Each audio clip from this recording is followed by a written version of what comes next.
My name is Paul Gugliuzza. I'm an associate professor here at BU Law School. I specialize in intellectual property law, particularly patent law, and I also teach the required first-year course in civil procedure. My research focuses mainly on patent litigation, and particularly the issue of patent trolls, which you might have heard a little bit about in the news lately. One of the most interesting changes in patent law in the last 5 years or so is that we've moved from a system in which most patent cases were resolved in the federal district courts to a system in which many patent cases are resolved in administrative proceedings at the U.S. Patent and Trademark Office.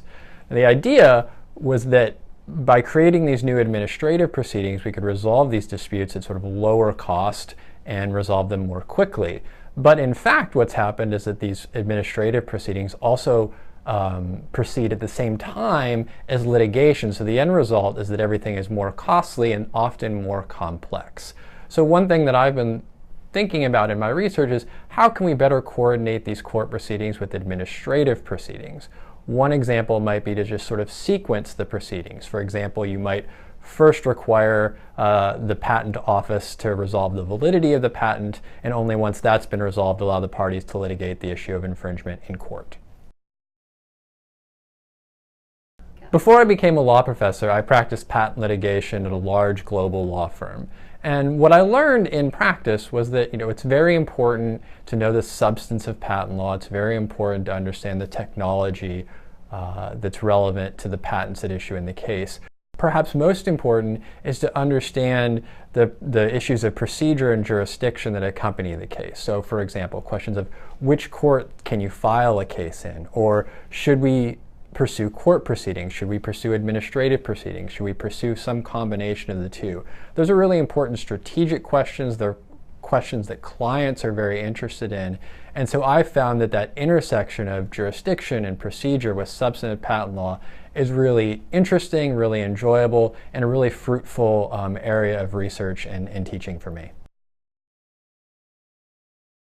When I teach, I try to bring my real-world practice experience into the classroom as much as I can.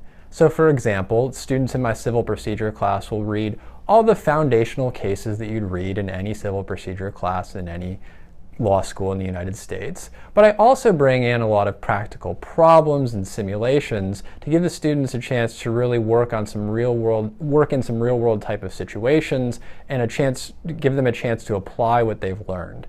I think it's a really good way to learn the law. It gives them a chance to develop a little bit of their analytical and law practice skills, and it also gives them a chance to get some feedback about their progress throughout the course. I also teach a patent litigation course here at BU. In that class, a large part of each student's grade is based on a brief that they write in a simulated patent case. It's another great opportunity to develop, for students to develop their writing skills, which is really the most important skill that any lawyer can have. In that class, we also do a mock oral argument where students get a chance to give a presentation to a moot court based on the arguments that they've made in their written brief. Again, another opportunity to develop important lawyer skills, and it's also just a really fun experience both for me and the students.